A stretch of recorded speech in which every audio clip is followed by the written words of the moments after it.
Assalamualaikum warahmatullahi wabarakatuh.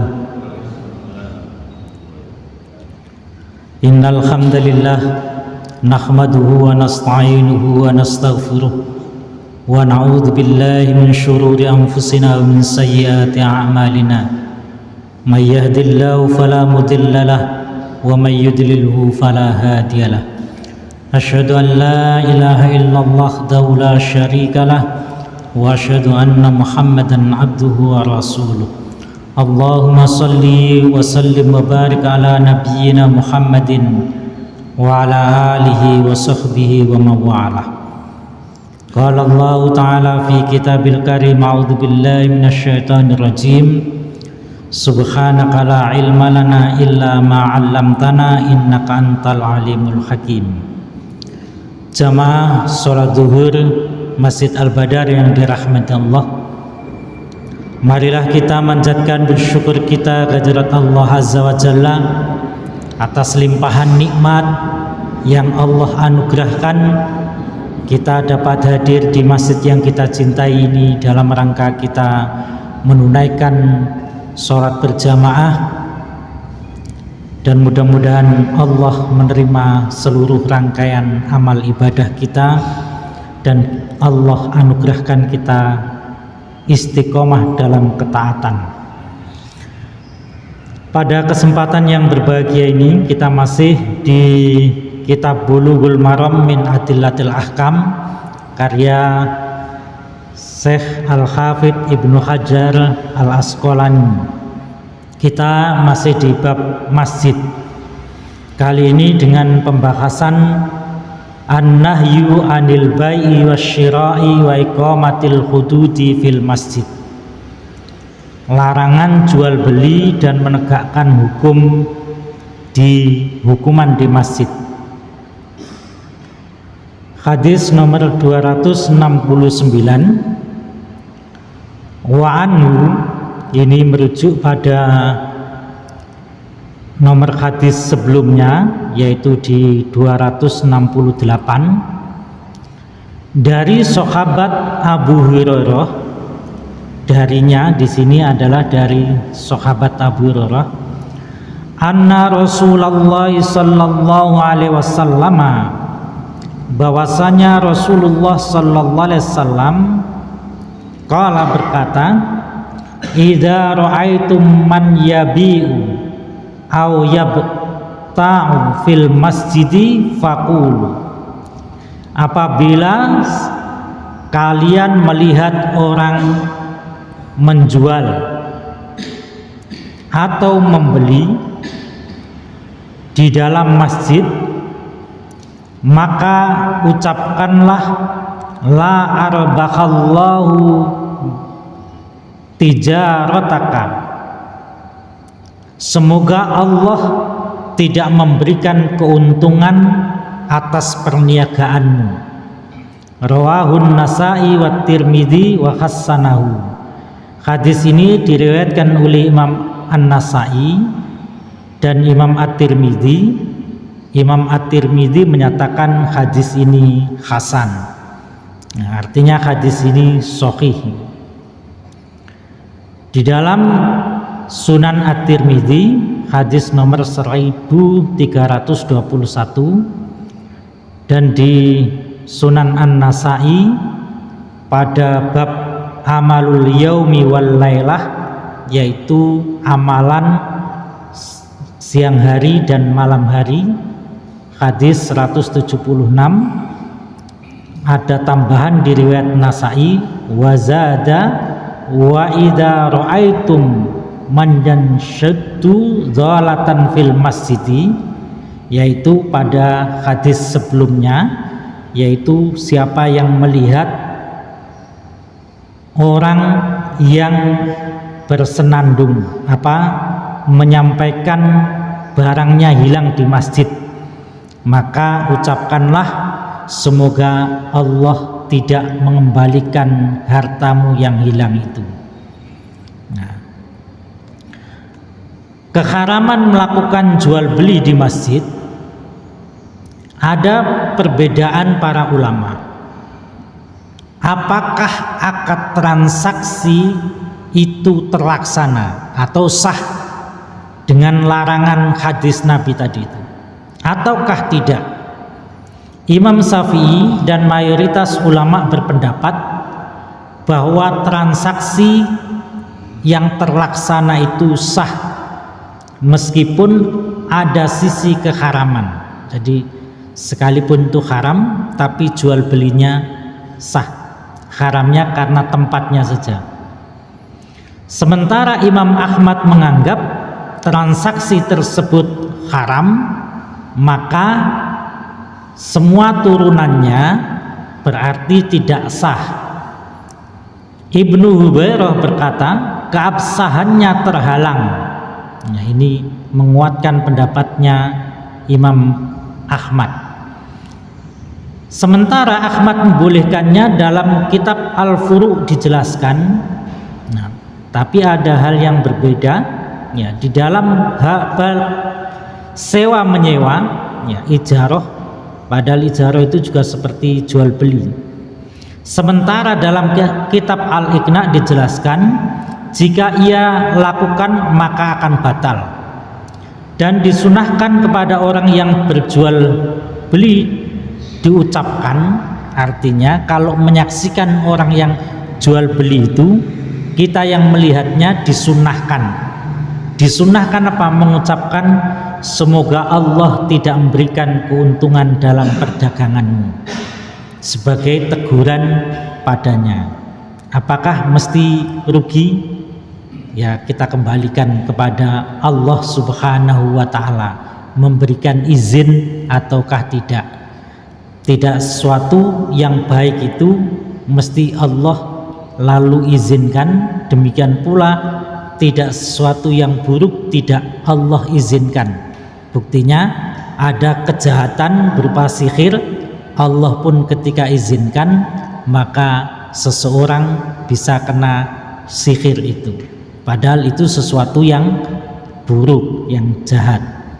Nah, karena itu kembalinya kepada Allah Subhanahu wa ta'ala, karena ini doa ya, bukan perintah untuk merampas.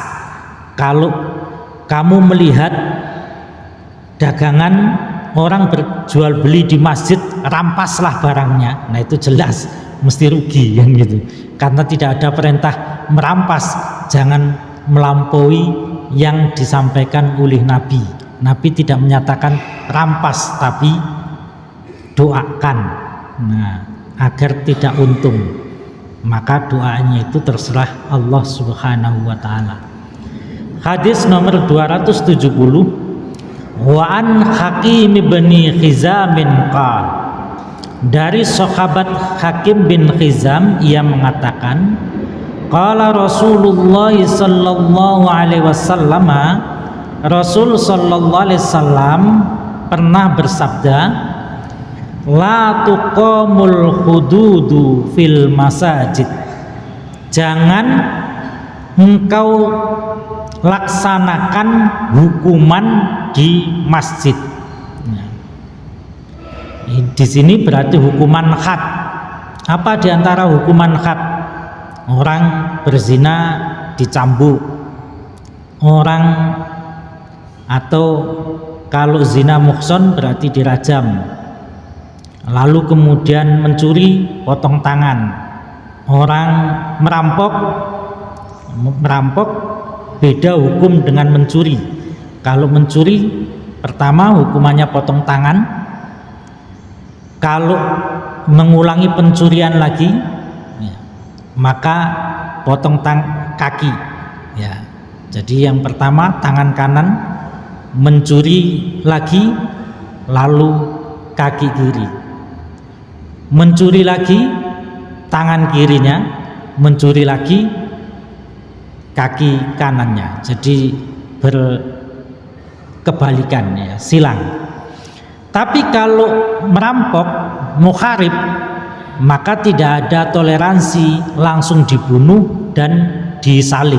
Itu secara hukum Islam, karena hukum positif kita tidak mengundangkan undang-undang Islam, maka tidak boleh kemudian kita lalu main menegakkan hukum syariat Islam di kampung kita sendiri. Nah, kita kembali. Nah, tadi hukum-hukum khat tadi itu tidak boleh dilaksanakan di masjid. Wala yustaqadu fiha, dan juga tidak boleh dilaksanakan hukum qisas di dalamnya. Hukum qisas itu apa? Karena ada korban nyawa atau ada korban perlukaan atas kejahatan. Nah, maka ini juga tidak boleh ya. Jadi ini hukum qisas. Hadis ini riwayat Ahmad dan Abu Dawud dengan sanad yang dhaif. Ini penelitiannya oleh Ibnu Hajar Al-Asqalani. Hadis ini riwayatnya dhaif. Dan riwayat yang lain jalurnya ada cacat. Tapi hadis ini kok banyak riwayatnya. Jadi jalur dari sahabat sampai mukharij itu sekalipun cacat banyak, sehingga ulama hadis menyatakan ini hasan. Termasuk yang menilai hasan ini adalah Ibnu Hajar Al-Asqalani. Jadi kalau hanya berdiri sendiri riwayat Ahmad, Imam Ahmad, riwayat Imam Abu Dawud, maka hadis ini dhaif. Tapi karena banyaknya riwayat, maka hadis ini disebut hasan li ghairi, yaitu dia menjadi hadis sahih karena banyaknya jalur. Ini diriwayatkan oleh Imam Ahmad di dalam kitab Musnadnya jilid 3 halaman 434, Abu Dawud hadis nomor 4490 ya. Wa idza kana al-hafidhu dha'afahu huna, dan sekalipun al-hafidh di sini Ibnu Hajar Al-Asqalani mendhaifkan di sini, faqad qala fit talkhisi, tapi di buku beliau yang lain yang berjudul At-Talkhis, yaitu di jilid 4 halaman 78, beliau menyatakan la ba'sa bi isnadihi, isnadnya, sanadnya itu tidak mengapa. Para perawi hadis ini terpercaya kecuali Zufar bin Wasimah. Jadi karena satu saja perawinya, hadis ini dikeluarkan oleh Ibnu Hajar dalam At-Talkhis dan beliau mengatakan sanadnya tidak bermasalah.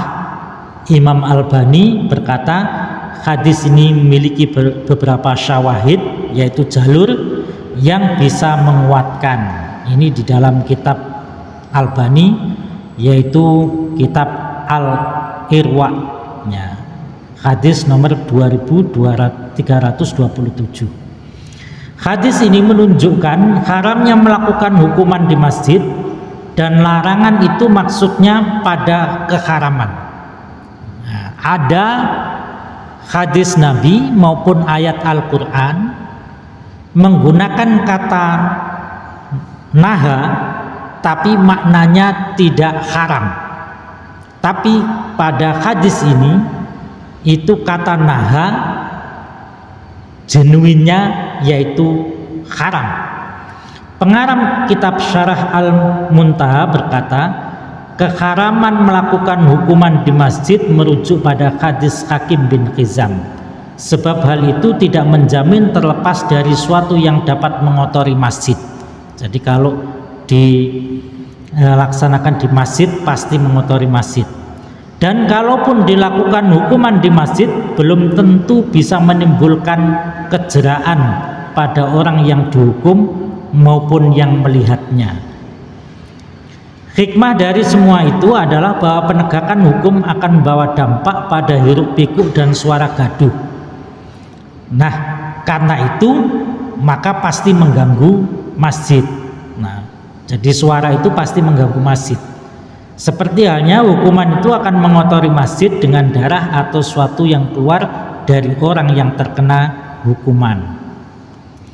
Hadis nomor 271, wa an Aisyah radhiyallahu anha qalat usiba Sa'dun yaumal Khandaq. Dari Sayyidah Aisyah semoga Allah meridhoinya, ia mengatakan Sa'ad itu pernah mengalami luka karena perang Khandaq, yaitu pada hari Khandaq. Fadaraba alaihi Rasulullah sallallahu alaihi wasallam khaymatan fil masjid. Maka Rasul sallallahu alaihi wasallam membuatkan tenda untuk saat ini di masjid. Jadi kata doroba di sini tidak makna genuine, makna genuinnya memukul, tapi di sini maknanya membuatkan. Liya'udau fi qaribin, dengan tujuan Rasulullah SAW minta dibuatkan tenda untuk saat itu agar Rasul dekat untuk menjenguknya. Jadi betapa Rasul itu menghargai setiap sahabatnya yang melakukan perjuangan, maka ketika luka pun hatinya, fisiknya sahabatnya itu tidak dijauhkan dari masjid, tapi didekatkan ke masjid. Nah, hadis ini muttafaqun alaih. Hadis ini memberikan makna bahwa boleh tidur di masjid. Nah, jadi bolehnya tidur di masjid, termasuk di ruang utama. Nah, ini. Dan merawat orang-orang sakit di dalamnya meskipun ia hanya sekedar terluka. Jadi ini karena Sa'ad bin Mu'adz ini terluka ketika perang Khandaq. Dan orang yang utama menjadi pelaku utama diperlakukan oleh Rasul itu Sa'ad bin Mu'adz. Kenapa istimewa sekali Sa'ad bin Mu'adz? Karena Sa'ad bin Mu'adz ini mengantarkan semua Bani Abdi Manaf yang ada di Madinah menjadi pemeluk Islam. Jadi karena Sa'ad bin Mu'adz ini, jasanya ini, semua penduduk Madinah dari Bani Abdi Manaf semua memeluk Islam. Lalu kemudian